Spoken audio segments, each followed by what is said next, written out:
어르신, 오늘은 제가 진료실에서 수없이 듣던 이야기를 먼저 꺼내볼게요. 밤 11시쯤이었겠죠? 방 안은 불을 다 끄고 누우셨는데 목 뒤에서부터 서서히 올라오는 그 건조함. 입천장은 바싹 마르고 혀는 이가에 들러붙고 입술은 자꾸 갈라지고 물 한 모금만 마시면 살 것 같은데 하면서도 시계가 7시를 넘은 지 오래라는 사실이 떠올라서 참으셨죠. 마시면 또 화장실 가겠지, 또 깨겠지. 그 생각 하나 때문에 갈증을 삼키고 어둠 속에서 이불만 잡아당기며 버티셨을 겁니다.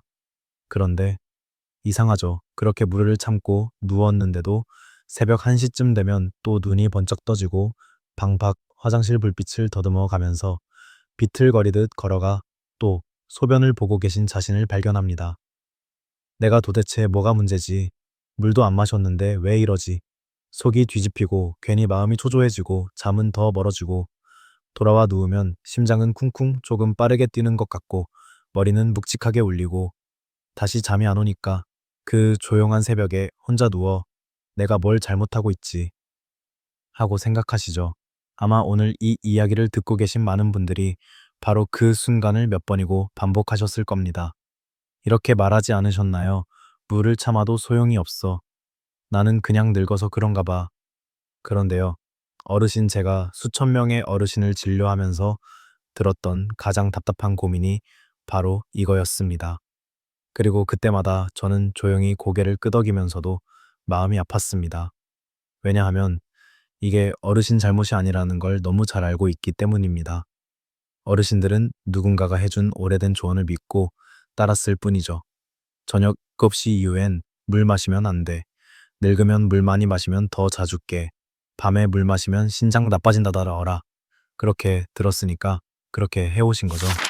그런데 말이죠. 제가 진료실에서 실제로 어르신들의 입술을 보고 혀의 색을 보고 맥박을 만져보면요. 대부분 물이 많아서가 아니라 물 부족 때문에 밤에 더 깬다는 사실이 보입니다. 이 이야기를 들으면 많은 분들이 처음엔 믿지 못하십니다. 그 마음도 이해합니다. 왜냐하면 평생 반대로 알고 살아오셨으니까요. 하지만 어르신 물을 참다 보면 밤에 오히려 소변이 더 잦아지고 다리에 쥐가 나고 심장이 두근거리고 잠이 더 얕아진다는 사실. 그건 정말 많은 어르신들에게서 반복적으로 나타나는 패턴입니다. 저도 처음엔 의문이었습니다. 그런데 수십 년간 어르신들을 보고 또 논문을 찾아보고 현장에서 몸으로 느끼다 보니 어르신들의 몸은 밤보다 갈증에 훨씬 예민하다는 걸 깨달았습니다. 밤에 물을 안 마시면 덜 깨는 게 아니라 탈수로 인해 잠을 깨우는 신호가 더 강해지는 거죠. 그래서 그 억울한 순간이 오게 됩니다. 물이 문제인 줄 알고 참았는데 결국 더 깨네. 그 심정 제가 너무 잘 압니다. 저도 진료실에서 어르신들이 그 말을 하실 때마다 마치 속에서 한숨이 서서히 피어오르는 것처럼 마음이 답답했습니다. 왜 이런 일이 생기는지 설명을 들어본 적이 없으니 어르신들은 자신을 탓하곤 했습니다. 내가 더 늙어서 그렇겠지. 몸이 예전 같지 않으니 어쩔 수 없지. 아니요, 어르신. 몸이 나빠진 게 아닙니다. 단지 오래된 습관이 지금의 몸과 맞지 않는 겁니다. 우리가 나이가 들면 갈증을 느끼는 신호가 둔해지고 체내 수분 조절 능력도 예전 같지 않습니다. 그래서 목이 마르다고 느낄 땐 이미 늦은 상태가 되어버리죠. 그런데 그 늦은 상태에서 억지로 물을 참으면 심장은 조금 빨리 뛰고 혈액은 조금 더 걸쭉해지고 근육은 수축하려 하고 그래서 다리에 쥐가 나고 새벽에 철컥 깨는 겁니다. 나이를 먹을수록 몸은 더 부드러운 관리가 필요합니다. 참는 것보다 미리 채워두는 것이 훨씬 중요하죠. 하지만 어르신들께 이런 이야기를 해주는 사람이 거의 없습니다. 그래서 오늘 이 영상의 첫 부분에서는 어르신들이 밤마다 왜 그렇게 힘든지, 왜 물을 참았는데도 더 자주 깨는지, 그 마음속 억울함과 그 현실을 그대로 꺼내놓고 싶었습니다. 어르신의 잘못이 아니라는 걸 분명하게 말씀드리고 싶어서요. 그리고 혹시 지금 이 이야기를 들으며 조용히 고개를 끄덕이셨다면, 혹은 맞아, 나도 그랬지 하고 작은 속삭임처럼 떠오르는 장면이 있었다면, 어르신 괜찮습니다. 지금까지 몰랐던 이유가 있었을 뿐입니다. 그리고 그 이유를 아는 순간부터 밤의 패턴은 조금씩 달라질 수 있습니다. 편안해지는 분들이 정말 많습니다. 저는 그 이야기들을 너무 많이 봐왔습니다. 그러니 오늘 어르신의 밤도 조금은 다르게 바라볼 수 있도록 제가 한 걸음씩 천천히 안내해 드리겠습니다. 어르신, 그 밤의 답답함을 떠올리면 저는 늘 마음이 잠시 멈춥니다.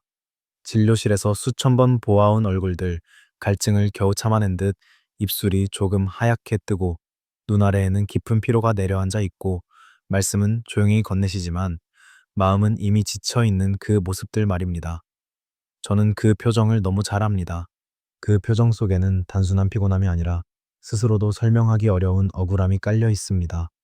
내가 잘해보려고 한 건데 왜 더 힘들어지지? 어르신들께서 그렇게 말씀하실 때면 제 마음도 함께 내려앉습니다. 사람은요, 자신이 믿고 따르던 것, 오랫동안 지켜온 생활 습관이 오히려 몸을 더 힘들게 만들었다는 사실을 깨닫는 순간 놀라기도 하고 서운하기도 하고 반발심도 일어납니다. 저는 그 마음을 진료실에서 매일같이 느꼈습니다. 그래서 오늘 이 이야기에서는 어르신들의 그 감정을 조금 더 깊이 들여다보고 싶습니다. 왜 물을 참아도 소변이 줄지 않는지, 왜 몸이 계속 예민해지는지, 그리고 왜 내가 알고 있던 상식이 나를 자꾸 괴롭히는지. 제가 진료하면서 어르신들에게 가장 자주 듣는 말 중 하나가 있습니다. 박 원장님, 제가 물을 참았어요. 저녁 6시 이후엔 거의 안 마셨고 7시 넘으면 입이 바싹 말라도 안 마셨어요. 근데요, 희한하게 새벽에 더 깨요. 화장실 가는 횟수는 더 늘고요. 왜 이래요? 그때 저는 어르신의 등 뒤에서 오랫동안 쌓인 피로가 서서히 흘러나오는 듯한 그 한숨을 듣습니다. 사실 그 질문을 듣는 순간 저는 이미 어느 정도 상황이 그려집니다. 입술은 메말라 있고 혀는 살짝 거칠고 맥박은 약간 빠르고 아침 기상 시간은 예전보다 빨라지고 몸의 리듬 전체가 흐트러진 겁니다. 어르신들이 흔히 생각하시는 것과 다르게 몸은 물 때문에 깨는 것보다 물 부족 때문에 깨는 것이 훨씬 많습니다. 하지만 이 사실을 설명해주는 사람은 거의 없습니다. 그러다 보니 스스로 자책하게 되고 갈증을 참는 습관은 더 깊어지고 몸은 더 예민해지고 이렇게 악순환이 만들어지죠. 제가 그동안 만난 분들 중에는 이런 분도 계셨습니다. 평생 성실하게 살아오셨고 뭘 하든 규칙을 중요하게 생각하시는 70대 남성분이었습니다. 그분은 젊을 때부터 저녁엔 물을 마시면 안 된다는 말을 철칙처럼 지키셨습니다. 그리고 60대 중반까지는 크게 문제를 못 느끼셨죠. 그런데 70세가 넘으면서부터 이상하게 밤에 더 자주 깨게 되셨고 갈증이 심해지고 다리에 쥐가 자주 났습니다. 그분은 스스로를 탓하셨습니다. 내가 나이를 너무 먹었구나. 이제 이런 것도 조절을 못하는구나. 하지만 정작 원인은 나이 듦이 아니라 신호의 변화였습니다. 나이가 들면 갈증 신호가 무디어져서 갈증을 느끼는 순간에 이미 몸이 부족한 상태가 되어버립니다. 그러다 보니 아침부터 저녁까지 충분히 물을 못 채우고 결국 밤이 되면 몸이 스스로 깨워서라도 부족함을 채우려 하는 겁니다. 밤에 깨어나는 건 물 때문이 아니라 몸의 마지막 SOS인 셈이죠. 어르신 잘못이 전혀 아닙니다. 저는 이 이야기를 들을 때마다 어르신들의 어깨가 천천히 내려가는 걸 봅니다. 그동안 자신을 탓하던 마음이 조금씩 풀어지는 거죠. 아, 내가 잘못한 게 아니었구나. 그 작은 안도감이 얼마나 중요한지 저는 잘 알고 있습니다. 나이가 들수록 우리는 조금 더 잘 살아야 한다는 마음을 내려놓지 못합니다. 몸이 예전 같지 않은 걸 인정하는 일도 쉽지 않죠. 그래서 밤에 자꾸 깨거나 갈증이 심하거나 소변이 늦게까지 계속되면 대부분 스스로를 탓하십니다. 내가 물을 아예 끊어야 되는 건가? 더 조심해야지. 그런데요, 그 조심함이 오히려 몸을 더 힘들게 만들고 있었습니다. 어르신 제가 이렇게 길게 설명을 드리는 이유는 단 하나입니다. 몸이 보내는 신호를 잘못 해석하면 그 다음 단계는 더 힘들어진다는 걸 너무 많이 봤기 때문입니다. 갈증을 참는 건 절대 관리가 아닙니다. 그것은 몸에게서 지금 힘들어 라는 신호를 일부러 무시하는 행동입니다. 그리고 몸은 그 무시를 그냥 넘어가지 않습니다. 새벽에 깨우고 다리에 힘을 주지 못하게 하고 심장을 약간 빠르게 뛰게 해서라도 그 메시지를 다시 보냅니다. 그래서 어르신들은 더 자주 깨는 겁니다. 저는 어르신들에게 이렇게 말씀드립니다. 왜 자꾸 깨는지 이유를 아는 순간 몸은 조금씩 달라지기 시작합니다. 편안해지는 분들이 정말 많습니다. 그리고 그것이 사실입니다. 몸은 우리가 생각하는 것보다 훨씬 순하고 솔직하고 정직합니다. 단지 제대로 들어주는 사람이 필요할 뿐입니다. 어르신 이 이야기를 여기까지 들으셨다면 아마 마음속에서 작은 물음이 떠오를 겁니다. 그러면 내가 그동안 믿었던 건 뭐였지? 바로 그 지점에서 다음 이야기를 시작하고 싶습니다. 어르신의 오래된 믿음을 부드럽게 풀어드릴 시간이 이제 막 시작되었습니다. 어르신, 이제부터는 조금 낯설게 느껴질 수도 있는 이야기를 드리려고 합니다. 제가 진료실에서 어르신들을 만나며 수없이 경험했던 순간인데요. 오래된 믿음이 부드럽게 흔들리기 시작하는 그 장면입니다. 제가 아주 조심스럽게 한 문장을 꺼내면 많은 분들이 눈을 크게 뜨십니다. 어르신 밤에 자꾸 깨는 이유가 물을 마셔서가 아니라 물을 너무 참아서일 수도 있습니다. 그러면 잠시 정적이 흐르고 눈동자가 살짝 흔들리면서 어르신들은 꼭 이렇게 말씀하시곤 합니다. 아니, 박 원장님, 평생 그렇게 배우며 살아왔는데요. 저녁엔 물을 끊어야 덜 깬다고 다들 그러던데. 어르신 맞습니다. 정말 많은 분들이 그렇게 믿고 살아오셨습니다. 저도 예전엔 그 말을 무조건 틀렸다고 하지 못했습니다. 하지만 수천 명의 몸을 마주하고 새벽에 깨는 패턴을 듣고 검사 수치를 보면서 깨달았습니다. 문제는 밤에 마시는 물이 아니라 낮 동안 부족한 물이었습니다. 어르신 이 말을 들으면 뭔가 이상하게 느껴지실 겁니다. 물이 부족하면 소변이 줄어야 하는 거 아닌가 하고요. 그런데 몸은 그렇게 단순하지 않습니다. 낮 동안 물이 부족하면 우리 몸은 긴장 상태로 들어갑니다. 혈액이 조금 더 농축되고 신장은 더 짙은 소변을 만들기 위해 이를 더 세게 합니다. 그리고 밤이 되면 부족한 수분을 보충하려고 몸이 여러 신호를 보내죠. 목이 더 마르고 다리에 쥐가 나고 심장이 조금 빨라지고 결국 잠을 깨웁니다. 몸 입장에서는 지금 상태로는 깊이 못 잔다 는 마지막 경고처럼 보내는 신호인데 우리는 그걸 물을 마셔서 그런가 보다 라고 오해해온 겁니다. 제가 한 번은 이런 경험을 했습니다. 60대 후반의 여성분이셨는데 20년 넘게 밤엔 물 금지칙을 철저히 지키셨습니다. 6시 반 이후엔 단 한 방울도 안 드셨죠. 그런데 그분은 밤마다 한 번씩 깼습니다. 이유도 모른 채 계속 물을 끊으니 갈증은 심해지고 머리는 아프고 다리의 쥐는 점점 더 자주 나고 결국 한 번은 새벽에 일어나다가 현기증으로 넘어지기도 했습니다. 병원에 오셨을 때는 제가 물을 너무 많이 마셨나요? 라고 물으셨습니다. 하지만 검사를 해보니 몸은 물 많음이 아니라 물 부족 상태였습니다. 이 사실을 설명드렸더니 그분은 한참 동안 말을 잇지 못하시다가 결국 조용히 이렇게 말씀하셨습니다. 내가 평생 잘못 알고 살았던 거네요. 그 목소리엔 슬픔보다도 허탈함이 더 컸습니다. 어르신 이런 분들이 정말 많습니다. 그런데 이 이야기를 드리는 이유는 어르신 잘못이 아니라는 걸 강조하고 싶기 때문입니다. 어르신들이 그렇게 믿게 된 데에는 이유가 있습니다. 밤에 물을 마시면 신장이 과로한다. 소변이 늘어난다. 잠이 뒤죽박죽된다는 말들이 한때 너무 널리 퍼졌죠. 저도 진료 초창기엔 그 말을 의례적으로 듣고 지나쳤습니다. 그런데 몸의 변화를 세밀하게 관찰해 보니 그 말에는 중요한 한 조각이 빠져 있었습니다. 낮 동안 충분히 마셨으면 밤에 물을 특별히 제한할 필요가 없다는 사실입니다. 다시 말해 문제는 시간이 아니라 총량입니다. 그런데 많은 어르신들이 갈증 신호가 늦게 느껴지다 보니 낮엔 거의 못 마시고 밤이 되어서야 목이 타오르듯 마르게 됩니다. 그 상태에서 물을 억지로 참으면 밤은 더 불편해지고 깨문 더 잦아지고 마음은 더 불안해지는 겁니다. 여기서 한 가지 중요한 이야기를 드리고 싶습니다.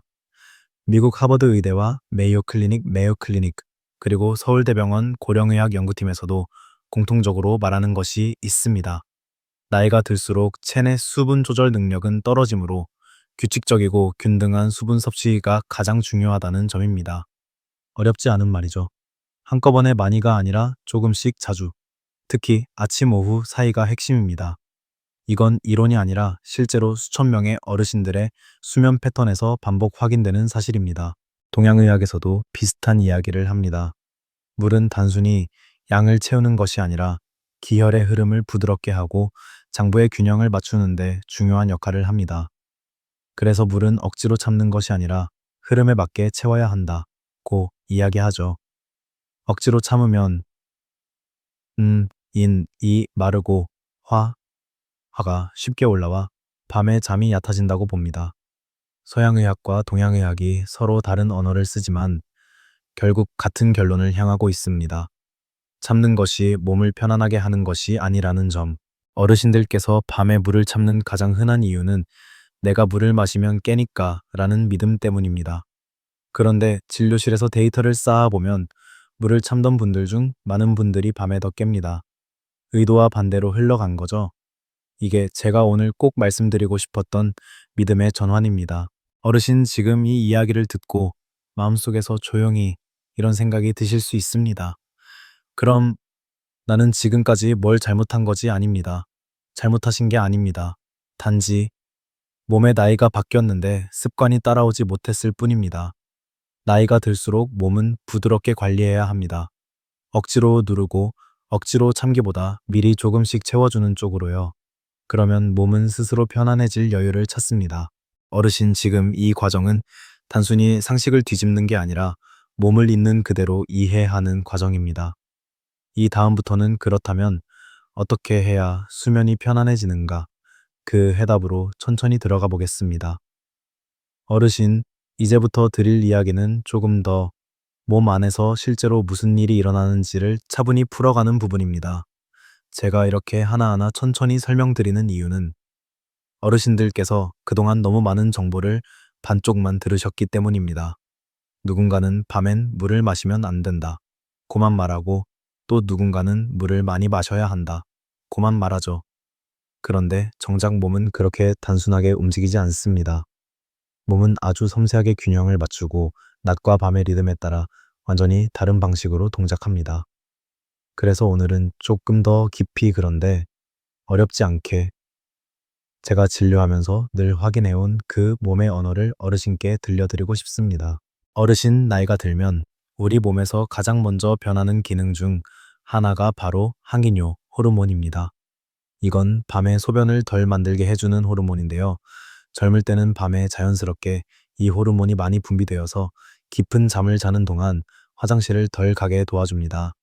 그런데 60세 전후가 되면 이 호르몬의 분비가 조금씩 줄어듭니다. 그래서 낮과 밤의 차이가 흐릿해지고 밤에도 낮처럼 소변이 만들어집니다. 어르신께서 잘못해서가 아닙니다. 그저 몸이 나이를 먹은 만큼 자연스러운 변화가 찾아온 겁니다. 이 변화는 절대 밤에 물을 마셔서 생기는 문제가 아닙니다. 오히려 물을 너무 적게 마시면 신장은 더 농축된 소변을 만들기 위해 밤새 일을 더 많이 하게 됩니다. 물이 부족한 혈액은 더 끈적해지고 신장은 이 상태를 유지하기 위해 부담을 느끼고 결국 그 부담이 배출 신호로 이어집니다. 그래서 밤에 깨어나는 거죠. 어르신 하버드 의대와 메이오 클리닉에서도 고령층 연구를 보면은 탈수가 있을 때 야간뇨가 증가한다는 결과가 참 일관되게 나옵니다. 물을 마셔서가 아니라 부족해서 그런 겁니다. 그런데 이 사실을 들려주는 곳이 거의 없다 보니 어르신들이 불필요한 고생을 하고 계신 거죠. 서울대병원 노년내과 연구팀에서도 비슷한 이야기를 합니다. 나이가 들수록 수분 저장 능력이 떨어집니다. 즉, 낮에 충분히 채우지 않으면 밤이 되면 몸은 억지로라도 깨워 부족한 것을 채우려고 합니다. 그래서 어르신들이 새벽에 왜 이렇게 목이 타지 하고 헛기침을 하며 깨어나는 겁니다. 입이 붙어서 말을 하기조차 힘든 경우도 많습니다. 그리고 다리에 쥐가 나는 것도 같은 원리입니다. 체액이 부족하면 근육이 과도하게 긴장하며 작은 자극에도 수축돼 버립니다. 그래서 자다가 으악 하고 다리를 잡고 일어나는 거죠. 그 밤의 통증. 제가 너무 잘 압니다. 병원에 오신 많은 어르신들이 그 고통 때문에 불면까지 겪으셨습니다. 동양의학에서도 이 부분을 오래전부터 중요한 원리로 설명해 왔습니다. 기혈의 운행은 물의 흐름과 함께 맞물려 있고 음양의 균형 중 인, 바로 수분과 연결됩니다. 음이 마르면 혈이 굳어지고 순환이 막히고 마음과 몸이 예민해져 밤에 쉽게 깹니다. 그래서 옛 의서에서도 저녁에 억지로 목마름을 참지 말라는 구절이 나옵니다. 물을 많이 마시라는 뜻이 아니라 몸이 마르는 것을 방치하지 말라는 뜻이었죠. 서양의학과 동양의학은 접근 방식이 달라도 몸에 대한 결론은 자주 만나게 됩니다. 그런데 어르신들이 여기까지 이야기를 들으면 가장 흔하게 고개를 끄덕이는 순간이 있습니다. 내가 낮엔 거의 물을 안 마시네. 하고요. 맞습니다. 많은 어르신들이 낮엔 활동하면서 물을 마시는 걸 잊습니다. 갈증 신호가 늦게 느껴지니까요. 덥고 습한 베트남이나 한국 여름 같은 환경에서는 더 불리합니다. 땀으로 수분을 잃어도 갈증이 늦게 와서 결국 하루 전체 수분량이 부족해집니다. 그런데 그 부족함이 밤이 되면 한꺼번에 불편함으로 드러납니다.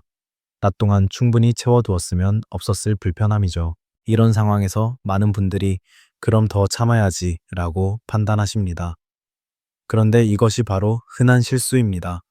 어르신들이 의도한 것과 정반대로 참으면 참을수록 밤은 더 불편해집니다. 몸은 부족한 상태를 더 이상 견디기 어렵기 때문에 밤에 깨워서라도 메시지를 보냅니다.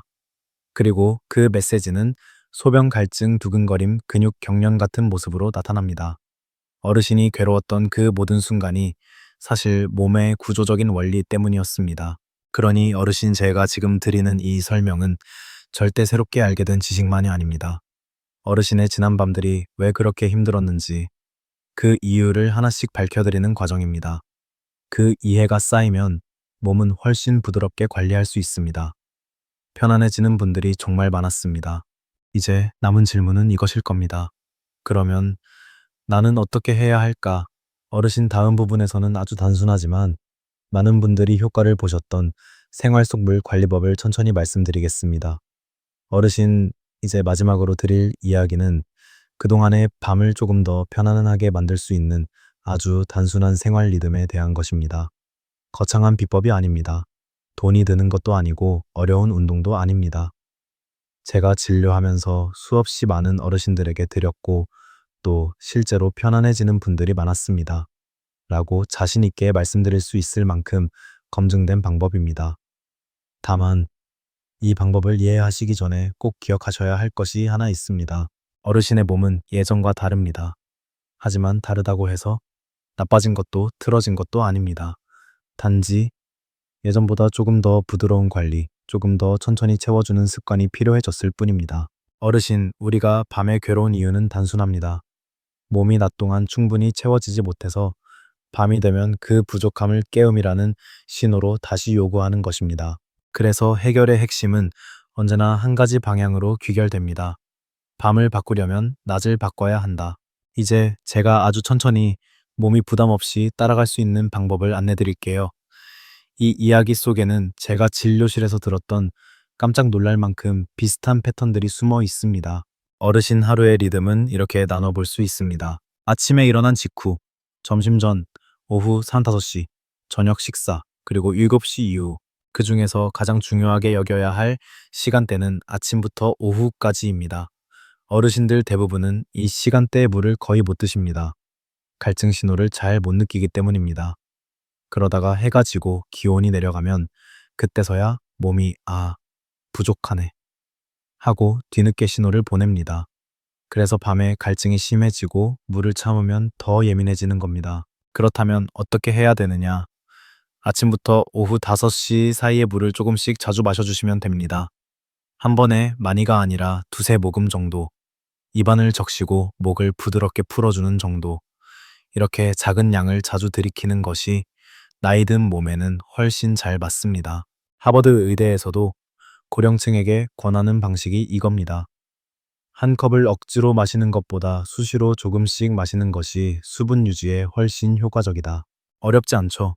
이건 물을 억지로 마시라는 말이 절대 아닙니다. 몸이 부담 없이 받아들일 만큼만 천천히 들어가게 하는 습관입니다. 그리고 어르신 저녁 7시 이후에는 어떻게 해야 하느냐? 많은 분들이 이 시간대에 물을 완전히 끊습니다. 그런데 이게 오히려 문제를 만듭니다. 완전히 끊으면 몸은 더 불안해집니다. 오늘 하루도 부족했네. 이 상태로 밤을 버티기 어렵겠다. 이렇게 몸이 스스로 판단해버립니다. 그래서 저는 어르신들에게 이렇게 말씀드립니다. 혹시 이후에도 물을 완전히 끊지 마세요. 단지 방해되지 않는 방식으로 바꿔주세요. 그 방식이란 손가락 두 마디 깊이 정도의 작은 잔에 딱 한두 모금만 입안을 적시는 정도로 이렇게 하면 몸은 안심합니다. 오늘은 너무 부족하지 않았구나. 이 안정감이 밤에 큰 영향을 미칩니다. 동양의학에서도 밤에는 물을 억지로 마시지 말라고 하지만 그 말의 핵심은 과한 양을 피하라. 이지 입이 마르는데도 억지로 참으라 는 뜻이 아닙니다. 몸은 마른 채 방치되면 이 흔들리고 불편함이 상승해 밤을 깨웁니다. 그러니 적절하게 최소한으로 적셔주는 것이 기혈순환에도 부드러운 영향을 줍니다. 어르신 여기까지 듣고 나면 이게 정말 효과가 있을까? 이런 마음이 드실 수도 있습니다. 그런데 제가 진료실에서 만난 수많은 분들이 정말 이 작은 습관 하나로 밤에 깨는 횟수가 줄었다고 말씀하셨습니다. 저와 오랜 시간을 함께 해온 74세의 남성분이 있습니다. 자주 깨는 문제 때문에 몇 년을 고생하셨던 분입니다. 새벽마다 갈증 두근거림, 다리 경련까지. 그래서 물을 더 억지로 참으셨고 그러다 보니 밤마다 더 예민해지고 화장실도 자주 갔습니다. 제가 그분께도 똑같이 말씀드렸습니다. 억지로 참지 말고 낮에 천천히 채우고 밤에는 아주 작은 모금만 유지하세요. 처음엔 반신반의 하셨지만 2주 정도 지나자 표정이 달라졌습니다. 원장님 신기하네요. 밤에 한 번은 깨지만 예전처럼 그 메마른 느낌이 없어요. 깨도 다시 잘 수 있어요. 그분도 완전히 좋아진 건 아닙니다. 하지만 편안해지는 순간이 분명히 왔습니다. 많은 분들이 그런 변화를 경험하셨습니다. 어르신 밤을 편안하게 만드는 비결은 거창한 건강식품이나 특별한 운동이 아닙니다. 몸이 원하는 만큼을 몸이 받아들일 수 있는 속도로 미리 채워두는 것입니다. 그리고 마지막으로 어르신께 꼭 드리고 싶은 말이 있습니다. 밤에 자주 깨는 것은 나이가 들어서 실패한 신호가 아니라 몸이 어르신께 보내는 작은 부탁입니다. 나를 조금만 더 부드럽게 챙겨줘. 그리고 그 부탁에 귀 기울이기 시작하는 순간 몸은 어르신의 편이 됩니다. 관리하려고 애쓰지 않아도 부드럽게 따라와 줍니다. 오늘 이 이야기가 어르신의 밤을 조금이라도 가볍게 해드리고 내일 아침 눈을 떴을 때 조금 더 편안한 한숨을 쉴 수 있게 해드릴 수 있다면 저는 그걸로 충분합니다. 늘 건강하시길 바랍니다. 어르신. 그리고 오늘 들으신 내용이 마음에 남는다면 조용히 천천히 한번 실천해 보시면 좋겠습니다.